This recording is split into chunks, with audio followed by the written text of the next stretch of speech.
떨어진 만드는 회사가 다수도 없습니다. 그러면 이게 서로 유기적으로 연결되게 무언가 정책적인 기술 지원이 좀 많이 필요하다. 이런 얘기들을 많이 하고 있는 거죠. 자, 이제 정말 자동차 산업이 급변할 것으로 예상이 되는데 이 위기 같은 상황이 한국 자동차 기업들에게 또 한편으로는 기회가 될 수도 있겠죠. 있어야죠. 당연히 그러겠죠. 우리는 항상 위기가 있으면 잘 극복을 해왔었거든요. 최근에 나오는 얘기가 그나마 한 7, 8년 전부터 전동화가 빠르게 진행이 되니까 부품 회사들이 뭐 했냐면 이대로 가다간 부품 회사가 내연기관만 하다가 쓰러질 수 있겠구나. 그때 전동화에 대비를 많이 해놨어요. 기회가 됐죠. 네. 그래서 한때 뭐 전동화 빨리 되면은 900개의 부품 기업이 사라진다라는 예측이 지금은 전동화가 돼도 한 5, 600개 정도 사라지고 만다. 나머지 한 2, 300개는 어쨌든 시간을 버는 거잖아요. 이게 조금만 더 가면 충분히 부품 회사도 견뎌낼 수 있는 시간을 가져갈 수가 있으니까 이제 전환의 속도 조절이 필요한 시점인 것 같아요. 그러려면 우리나라에서도 지금 내년에 전기차 보조금도 자꾸 줄어든단 말이죠. 이런 것도 조금 더 생각해보고 그 다음에 전기차 운행할 때 혜택도 내년에 줄이거든요. 과연 이게 맞는 건가? 그러니까 어차피 전동화로 갈 거라면 굳이 그런 혜택들을 줄이는 게 맞는 건지 한 번쯤은 되돌아볼 필요가 있다는 거죠. 네, 오늘 말씀은 여기서 마무리하도록 하겠습니다. 국민대 자동차 운송 디자인학과 권영주 교수와 함께했습니다. 유익한 정보 잘 들었습니다. 고맙습니다.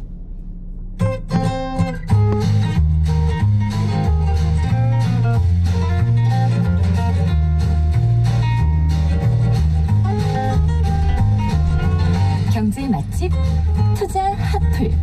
지금은 돈 벌기 딱 좋은 시간. KBS 1라디오 경제쇼.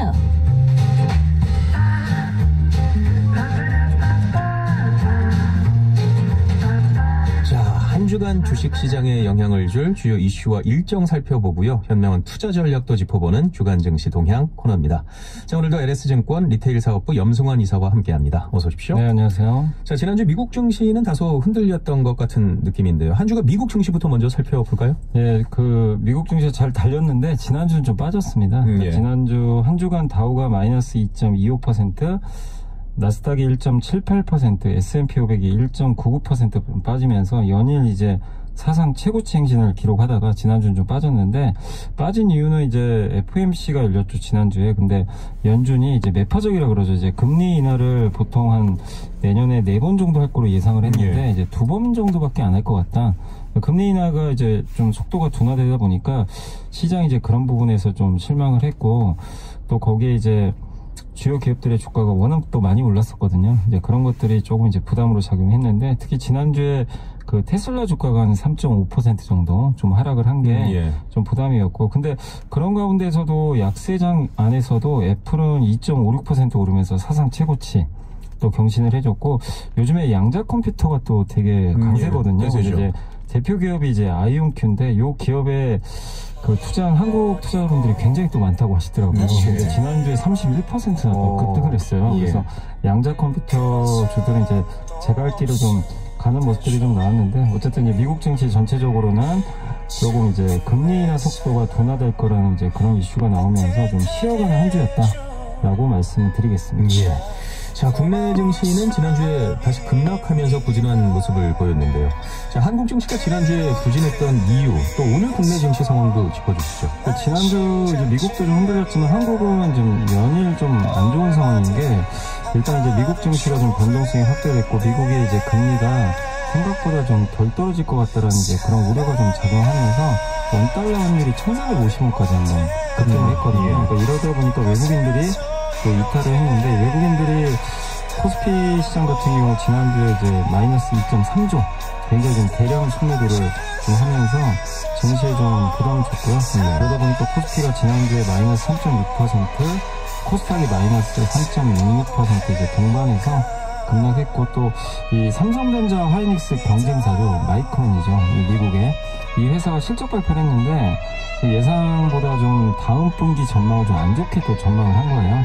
이게 이제 삼성과 하이닉스의 또 악재로 작용했습니다. 다만 이제 오늘 국내 증시는 조금 오랜만에 웃었습니다. 그래도 좀 좋았던 게, 오늘 코스피가 2442.01포인트로 좀 마감을 했는데, 지수로는 이제 퍼센테이지로는 플러스 1.57% 이제 상당히 크게 올랐고, 코스닥은 679.24포인트 좀 기록을 하면서 1.64% 이제 급등세를 좀 보였습니다. 그러니까 지난주 급락에서 오늘은 좀 벗어났는데, 뭐 그 이유는 오늘 반도체나 조선업종에 대해서 좀 이제 좋은 좀 호재들이 좀 몇 가지 좀 나오면서 국내 주식시장이 좀 오랜만에 좀 지난주에 급락에서 벗어나는 그런 좀 좋은 모습을 보였는데, 이게 이제 계속 이어질지가 더 관건인 것 같아요. 워낙 좀 부진해가지고 반짝 상승일지는 모르겠지만, 그래도 좀 희망을 가져보는 게 환율 상승이 좀 진정됐고, 또 거기에 오늘 어쨌든 외국인이 또 다시 순매수로 전환이 됐거든요. 그래서 일단은 좀 증시 급락은 약간 멈췄다라고 말씀을 드리겠습니다. 말씀을 해주셨지만 지난주 미국 증시가 흔들렸던 가장 큰 이유가 FOMC 때문이었는데, 미국 연준은 왜 통화 정책을 매파적으로 바꾸는가요? 아까 말씀드린 대로 원래 내년에 4번 정도 낮추는 게 시장의 예상인데, 2번만 낮추면 굉장히 이제 흔히 이제 금리 인하를 좀 덜 하겠다는 거니까 매파적으로 좀 들리는데, 이게 이유가 이제 나왔던 건 뭐냐면, 미국 경기는 생각보다 더 좋은데 물가가 생각보다 이제 덜 떨어질 것 같다. 그러니까 미국 물가가 좀 예상보다 높을 것 같다는 게 전망이 나왔는데, 그 이유가 되게 좀 불확실해요. 뭐냐면 명확하지 않은 게, 연준이 그 파월 의장이 뭐라고 했냐면요, 트럼프의 정책 제안이 미칠 수 있는 잠재적 영향을 연구하고 있다. 그러니까 무슨 얘기냐면, 트럼프 당선인이 1월 20일날 취임을 하거든요. 근데 가장 대표적인 정책이 일단 관세 부과한다는 정책이죠. 관세를 부과하면 일단 물건값이 오를 거 아니에요. 물가가 얼마나 오를지 그게 이제 가늠하기가 쉽지가 않고요. 또 한 가지가 불법 이민자가 좀 많죠, 미국에. 뭐 멕시코나 이런 데서 이민자를 추방하겠대요. 근데 이민자를 추방한다는 얘기는 뭐냐면, 미국의 노동력이 부족할 수가 있어요. 그러면 노동력이 부족하면 상대적으로 임금이 올라갑니다. 일자리도 부족하기 때문에, 그렇게 되면 이것도 역시 물가 상승에 약간 영향을 줄 수 있거든요. 근데 이 두 가지가 트럼프 이제 취임하고 나서 어떤 정책을 펼지 명확하진 아직 않아요. 아직 명확하게 이제 언급은 했는데 정책 발표를 안 했기 때문에, 그러다 보니까 이걸 좀 확인해야 된다, 연준 입장에서. 그래서 물가가 실제로 이런 정책 때문에 얼마나 오를지 그걸 확인하는 시간이 필요하기 때문에, 좀 이런 물가 부담 때문에 내년에 금리 인하를 4번이 아니라 2번만 일단 결정을 하고 상황을 보면서 대응하겠다. 그러니까 이거는 2번 인하할 수도 있고요, 상황에 따라서는 4번 또 할 수도 있고, 뭐 정해진 건 아니에요. 안 할 수도 있어요. 물가도 너무 높으면. 그래서 여러분들이 트럼프 정책을 보고 일단 계속해서 한번 파악할 필요는 있다고 말씀드리겠습니다. 시카고 연방은행 총재 발언도 조금 회자가 되고 있던데요. 네, 시카고 그 연방은행 총재가 이제 그 오스탄 골스비라고, 이분이 이제 우리가 흔히 금리 인상에 찬성하는 사람을 매파라 그러고, 금리 인하 쪽에 좀 치우친 세력이 비둘기라고 하는데, 비둘기 중에 왕비둘기입니다. 그냥 비둘기가. 그래서 항상 금리 인하 해야 된다. 근데 이번에도 금리 인하에 대해서 좀 굉장히 좀 적극적인 또 얘기를 좀 해줬고, 뭐라고 했냐면, 이번에 물가 지표가 하나 나왔는데, 예상을 하는 인플레 수치가 오르서 너무 기쁘다. 최근 물가 예상보다 높았는데, 이제 물가 목표가 2%거든요. 그 경로대로 가고 있다. 분명하다. 금리 인하하자. 그러니까 약간 이제 그런 뉘앙스를 한 거예요. 그러니까 시간이 이것 때문에 또 미국 증시 금요일은 또 좋았거든요. 그래서 일단 시카고 연방의 통제 발언은 상당히 긍정적으로 작용을 했습니다. 자, 미국 연방정부가 셧다운을 면했죠. 미국 하원이 임시 예산안을 가결을 했는데, 증시에 뭐 호재로 물론 작용을 하겠죠? 네, 그러니까 일단 이번에 만약에 그 토요일 날 만약에 이게 서로 합의가 안 됐으면요, 내년 3월 14일까지 그 이제 정부 예산 편성이 안 돼가지고 연방정부가 돈을 쓸 수가 없어요. 뭐 공무원 월급도 지급 못하고, 그냥 아무것도 못하는 거죠. 말 그대로 셧다운이 되는 거죠. 셧다운이 되는 거죠. 그래서 좀 위기가 있었는데, 어쨌든 이번에 하원이 임시 예산안을 가결을 했고요. 근데 이제 트럼프가 원하는 대로 되진 않았습니다. 트럼프 당선인이 뭘 원했냐면, 미국이 이제 부채 한도가 있어요. 설정을 해놓습니다. 만약에 뭐 부채 한도가 1조 달러면, 이게 이제 목에 찼거든요. 그럼 더 늘려야 돈을 쓸 거 아니에요. 미국 이제 정부가 이걸 폐지하자는 거예요. 아예 폐지하자. 그럼 이제 계속 쓸 수 있는데, 그거를 미국 공화당 의원들 38명이 반대를 했어요. 같은 당이. 반대를 해서 안 된다. 무리라는 얘기죠. 그래서 사실 이거는 통과가 안 됐습니다. 이 부분은 빠졌고, 일부 부채 한도를 일부 늘리는 거는 이제 합의를 했는데, 트럼프 당선이 원하는 것처럼 그냥 무제한으로 폐지하는 거는 되지 않았습니다. 그만큼 미국에 지금 부채가 상당히 많거든요. 공화당 의원들도 이런 무작정 늘리는 건 되게 좀 반발을 하고 있어요. 그래서 어쨌든 이제 우여곡절 끝에 셧다운은 좀 면했지만, 이걸 우리가 보면서 느낄 수 있는 건 지금 트럼프 2기에 우리가 느끼는 건 트럼프가 1기랑 다르게 공화당을 다 장악한 거라고 생각을 했거든요. 자기가 원하는 사람들을 지금 집어넣고 있어요. 근데 38명이나 반발을 시작 전부터. 네, 그러니까 트럼프 2기도 트럼프가 무조건 원하는 대로만 가는 게 아니라 의회와의 또 갈등도 있을 수 있기 때문에 여러분들이 이런 부분도 좀 잘 주목하시면 좋을 것 같습니다. 그런데 연방 정부가 폐쇄가 되면 어떻게 되는 건가요? 근데 물론 이제 폐쇄되면 이제 자금 같은 걸 집행 못하니까 임시적으로 셧다운이 되니까 그게 영원히 되는 건 아닌데, 근데 되게 아이러니한 건 과거에도 이런 일들이 몇 번 있었어요. 조사를 해보니까 연방 정부가 폐쇄된 가장 길었던 기간이 2018년입니다. 5주 동안 셧다운이 됐어요. 5주. 한 달 난리가 날 것 같잖아요. 근데 놀라운 건 그때 주식시장이 10%나 올랐어요. 근데 왜냐하면 이게 결국엔 해결될 거다. 낙관적인 생각을 하고 있기 때문에. 이게 왜냐면은 영원히 되는 문제는 아니기 때문에. 그래서 오히려 주식시장은 그런 것 때문에 좀 반등하는 경우도 있었는데, 물론 좋은 내용은 아닙니다. 그렇지만 과거에 이게 주식시장이 그렇게 악재로 작용한 적은 믿을 정도는 아니라는. 그건 아니다. 이렇게 말씀드리겠습니다. 자, 미국이 중국 수입품의 10%를 미국 선박으로 운송하도록 요구하는 선박법을 발의를 했는데요. 글로벌 조선업계에 큰 영향을 줄 것 같은데요. 먼저 어떤 내용인가요? 그러니까 미국이 지금 이제 미국으로 이제 이렇게 운송되는 그 어떤 물품들이 있잖아요. 그거에 이제 여러 국적의 선박들이 막 미국으로 올 거 아니에요. 근데 그 중에 2%만이 미국 국적의 선박이래요. 그러니까 사실 이제 미국 입장에서는 이제 자기네 들어오는 배들이 사실은 중국 배가 제일 많겠죠.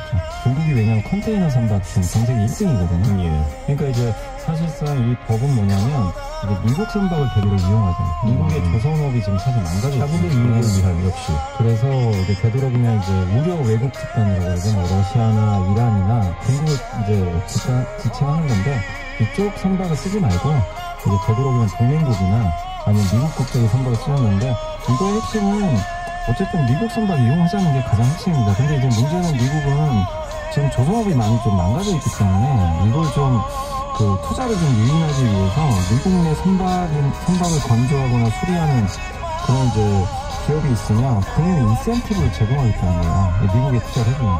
실제로 하나그룹이 그 올해 상반기에 미국의 필리조선소를 이제 인수하기로 계약을 맺었는데, 지난주 금요일날 그게 딱 이제 최종적으로 승인이 떨어진 거예요. 그래서 이제 이렇게 되면 하나그룹 입장에서는 긍정적일 수 있죠. 왜냐면 미국의 조선소를 하나 가져가 버렸으니까. 근데 미국이 원하는 건 그런 거거든요. 미국 내에서 좀 조선업을 좀 부흥시키고 싶은 건데, 어쨌든 이제 중국이 지금 많은 조선업을 좀 장악하는 상황에서 이런 정책들은 중국을 규제하는데, 대신에 우리나라 입장에서는 좋은 거죠. 트럼프 당선인이 당선되자마자 다음날 바로 당시 이제 윤석열 대통령한테 전화해가지고 한국 조선업이 좀 도와줬으면 좋겠다. 왜냐면 이제 미국 조선업이 경쟁력이 떨어져 있거든요. 근데 그런 거랑 맞물려서 일부 이제 국회의원들이 이 법안을 좀 발의를 했고요. 그래서 결국 되도록이면 미국 선박 쓰고 뭐 이런 이제 얘기들이 나왔는데, 어쨌든 우리가 도움을 많이 줄 수가 있기 때문에 이런 이제 법안들은 좀 상당히 한국 기업들한테 좀 유리하게 작용하지 않겠나 이렇게 생각하고 있습니다. 자, 저희가 앞서 경제 핫 이슈 시간에 전해드렸는데요. 내연차 시대가 종말을 구하고 있다는 얘기가 들리는데, 혼다와 닛산이 미쓰비시와 합병을 한다는 뉴스도 있고요. 중국 BYD는 자, 오늘도 세계 6위의 자동차 회사가 됐고, 미국은 또 자율주행 규제를 과감히 풀려는 모습인데, 자, 그렇다면 현대차 그룹에게는 어떤 영향을 미칠까요? 이게 현대차 그룹한테 위기냐 기회냐 이제 굉장히 논란들은 있는데, 어쨌든 제가 봤을 땐 기회 같아요. 왜 이 말씀을 드리냐면, 지금 어쨌든 이런 일이 일어나는 두 가지 때문이거든요. 일단 중국이 갑자기 전기차를 공격적으로 이제 생산을 하고, 근데 가격이 너무 쌉니다. BYD 전기차는 뭐 심지어 일부 모델은 1000만 원대밖에 안 하니까 그런 것들을 해외에 수출하고 있잖아요. 그럼 전기차를 만들던 기업들 입장에서는 특히 이제 유럽이나 중국 지역에서 만약에 경쟁을 하면 중국 기업을 이길 방법이 없습니다. 그래서 이제 폭스바겐도 물론 공장 폐쇄까지는 안 갔지만 그 직원의 한 30% 정도를 감원하겠다. 폭스바겐이 원래 중국에서 제일 잘 나가던 이 독일 자동차 회사잖아요. 근데 그 기업이 전기차에서 중국에 이제 밀려버린 거죠. 그래서 이런 이제 독일이나 일본 차에 좀 위기가 생긴 거고, 또 한 가지가 뭐냐면 자율주행 시대가 이제 열리기 시작할 거거든요. 이걸 이끄는 게 테슬라잖아요. 근데 테슬라가 지금 최근에 자율주행 시스템도 공개를 했지만, 최근에 이제 트럼프 행정부에서 아직 뭐 취임을 하기 전이지만 트럼프 인수위에서 자율주행 규제를 좀 공격적으로 풀겠다라는 이제 얘기가 나오는데 자율주행 차는 규제가 좀 많거든요.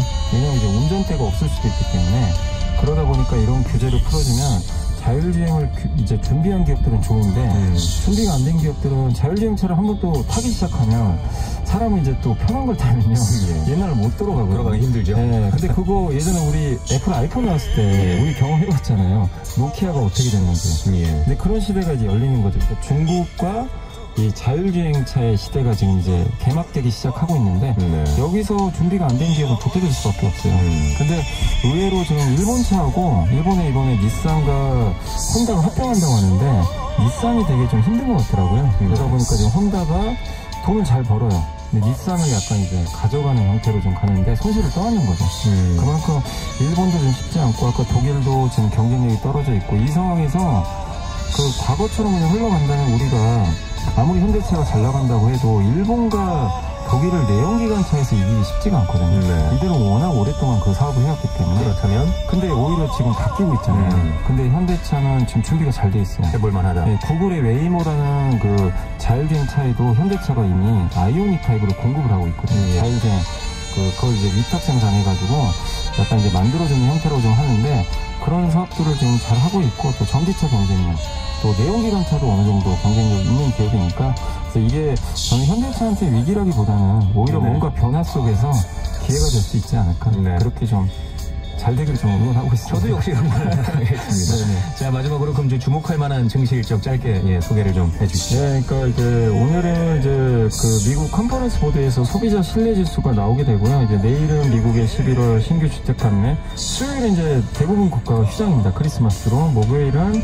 한국의 12월 결산법인 배당 기준이니까 12월 말 기준으로 해가지고 배당을 지급하는 기업들은 이날 종가의 주식을 좀 갖고 계셔야 돼요. 그래서 배당을 그리고 이제 오징어 게임 시즌2도 이제 반영이 되기 시작하니까 네, 한번 그런 위치를 참고하시면 좋을 것 같아요. 27일에도 27일은 이제 결산법인 배당락이라고 해서 배당 권리가 소멸돼요. 그러니까 이날은 갖고 있든 안 갖고 있든 배당과 상관이 없어요. 주가가 오히려 좀 빠질 수도 있기 때문에 왜냐면 이제 배당을 또 주는 만큼 빼버리거든요. 다음날 주가를. 그래서 주가 좀 빠져도 놀라지 마시고 항상 이제 연말이면 이런 것들이 좀 반영되니까 그래서 주의하실 건 26일 날 종가에 갖고 있어야 좀 배당을 받을 수 있다.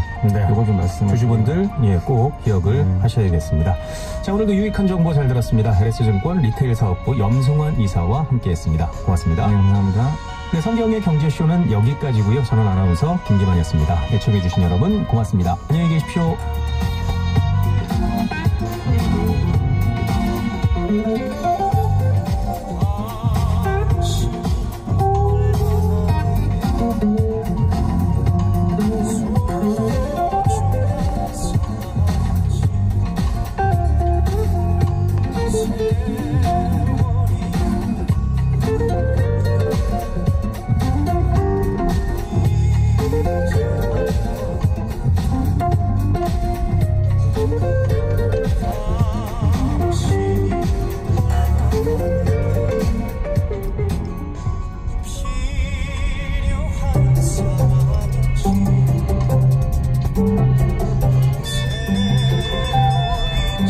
그 시절 12시 점심시간 종이 울리면 과연 오늘의 급식은 뭘까 궁금해하며 달려나갔습니다.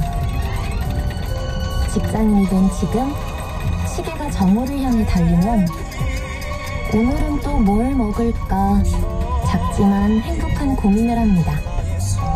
가장 허기질 시간 낮 12시 20분. 오늘의 뉴스가 궁금하신가요? 다양한 영양소를 골고루 담은 맛있는 뉴스 한 상 차려드리겠습니다. 오늘은 뭐 들을까 고민하지 마세요. 월요일부터 금요일 낮 12시 20분 언제나 이곳에서 당신을 기다리고 있는 세상의 모든 정보 아나운서 전주리입니다.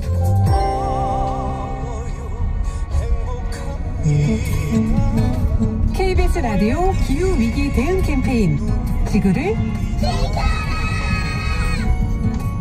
네, 안녕하세요. 저는 사단법인 넥스트의 윤지로입니다. 연말에 이런 말씀 드리는 게 얼마나 와닿을지 모르겠지만 소비자가 가장 많은 양의 탄소를 감축할 수 있는 실천 영역이 그러니까 육식을 좀 덜어내는 겁니다. 육식이라는 것이 그러니까 뭐 소에서 나오는 틀만 생각하기 쉽지만 사실 그 가축들을 먹이기 위해서 또 재배업이 있어야 되잖아요.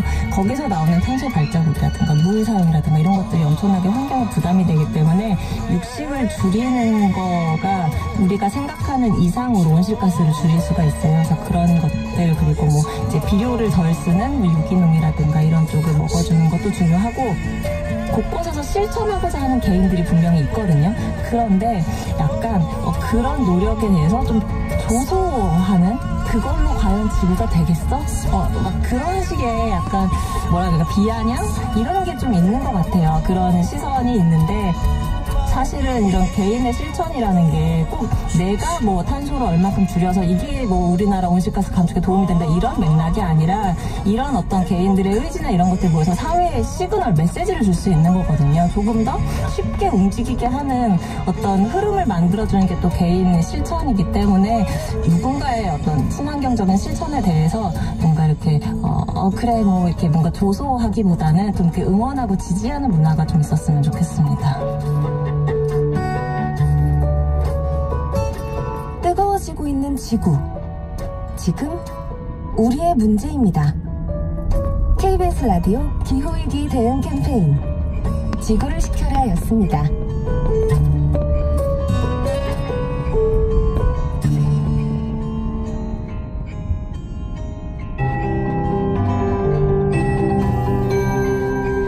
KBS 58분 날씨.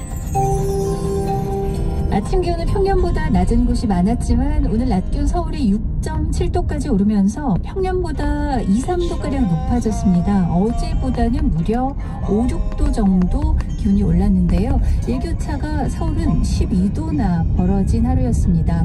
바람 때문에 체감온도는 좀 낮았고요. 성탄절 전날인 내일 아침도 오늘과 기온이 거의 비슷하고 평년보다 기온이 낮아 추운 곳이 많겠습니다. 내일 아침 서울이 영하 6도, 파주, 동두천, 춘천 영하 12도, 광주, 대구 영하 1, 2도로 낮게 출발해 내일 낮 기온 서울 3도로 서울은 오늘보다는 3, 4도가량 떨어지겠고 광주, 대구 7, 8도 등으로 오늘과 비슷하거나 낮 기온이 좀 낮은 곳이 있겠습니다. 현재에 따라서 한파특보는 경기 북부나 강원, 충북, 경북 일부에 아직 유지가 돼 있고요. 종일 바람이 강해서 오늘 체감온도도 낮았는데요. 내일도 바람 주의하시기 바랍니다. 그래도 어제에 비해서 강풍특보가 많이 해제됐습니다. 모레 수요일은 뚜렷한 눈비 소식이 없어서 2024년은 성탄절에 하얀 눈을 볼 수 있는 화이트 크리스마스는 아닐 것으로 예상됩니다. 성탄절 전날인 내일은 전국이 맑다가 오후부터 구름량이 늘겠고요. 성탄절인 모레 수요일은 충청과 전라권, 제주는 흐리고 그 밖의 지역은 차차 낮부터 흐려지겠습니다. 지금 서울 기온 5도입니다. 최영우였습니다.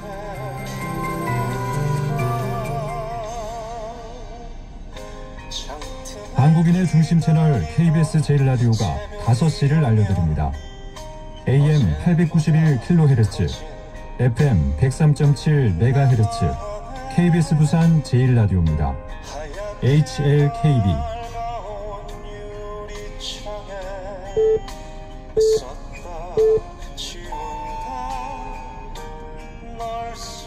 KBS 1라디오 5시 부산 뉴스입니다. 부산시가 내년 글로벌 허브도시 조성을 목표로 도시 경쟁력을 높이는 데 주력합니다. 부산시는 오늘 시정 업무보고회를 통해 내년 부산시정의 방향을 미래혁신 물류거점과 디지털혁신, 시민안전 등 5대 분야로 정하고 이를 위해 가덕신공항 조기 착공과 동남권 광역경제권 거점 조성에 힘을 쏟기로 했습니다. 또 부산형 통합돌봄과 활력 넘치는 노후생활 지원 등 시민 행복 분야에도 시정을 집중할 예정입니다. 더불어민주당 부산시당이 가덕신공항 거점 항공사로 가칭 부산에어 설립을 추진합니다. 부산시당 최인호 시정평가 대안특위 위원장은 오늘 기자회견을 열고 부산시가 에어부산 분리매각에 성과를 내지 못하고 통합 저비용 항공사 본사 유치도 실익이 없다며 전문 인력 수급과 정부 허가, 투자 유치 등을 검토했을 때 항공사 설립이 가능하다는 결론을 내렸다고 밝혔습니다. 민주당은 내년 초 시민 토론회를 여는 등 부산에어 설립을 추진해 나가기로 했습니다. 내년 4월 2일 치러지는 부산시 교육감 재선거에 출마 선언이 잇따르고 있습니다. 박종필 부산교대 총동창 회장은 오늘 기자회견을 열고 큰 틀에서 전임 교육감의 정책을 이어받아 미래교육 강화, 학력 신장 등 6가지 공약을 적극 추진하겠다며 출마를 공식 선언했습니다. 전영근 전 부산시교육청 교육국장도 오늘 예비후보 등록을 하고 교육 전문가로서 교육 공백을 최소화하고 학생과 교사가 중심이 되는 희망찬 부산교육을 만들겠다고 밝혔습니다. 국제신문 직원과 퇴직자 등 147명이 부산지법 회생법원에 국제신문 기업회생 절차 개시를 신청했습니다. 국제신문 비상대책위원회는 기자회견을 열고 회사로부터 받지 못한 임금과 퇴직금 등 약 40억 원의 채권을 모아 채권자 자격으로 기업회생 신청을 했다고 밝혔습니다. 비대위는 또 국제신문이 정상화될 수 있도록 시민들이 지지해줄 것을 호소했습니다. 부산 불교를 대표하는 사찰 중 하나인 대한불교조계종 금정총림 범어사에 산타클로스가 등장했습니다. 사찰 입구 조계문 옆에는 붉은 옷을 입고 모자를 쓴 채 소나무를 오르는 산타클로스 인형이 설치됐고 당장 정여 스님이 거처하는 안양암 등에는 아기에서 탄생 축하 현수막도 걸렸습니다.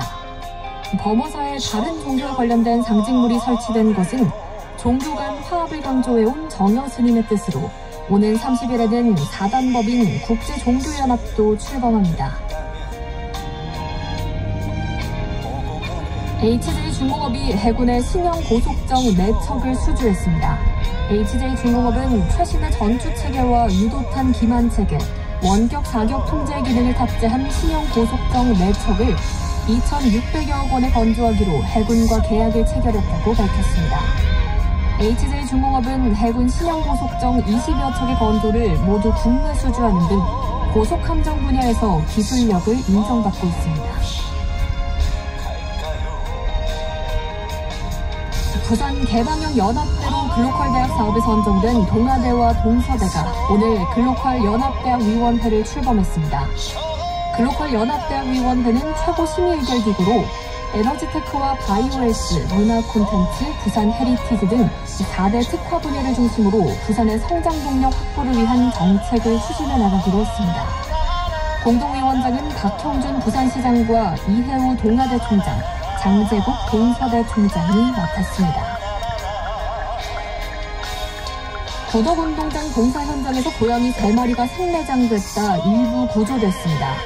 부산 길고양이 보호연대 등은 지난 20일 구덕운동장 매진 공사 현장에서 아기 고양이 3마리가 땅속에 있는데도 아스콘 포장 공사가 강행됐으며 이 중 2마리만 시민과 동물단체 등에 의해 구조됐다고 밝혔습니다. 이에 대해 부산시 체육시설관리사업소는 고양이가 있다는 말에 2시간가량 작업을 중단했지만 고양이가 나타나지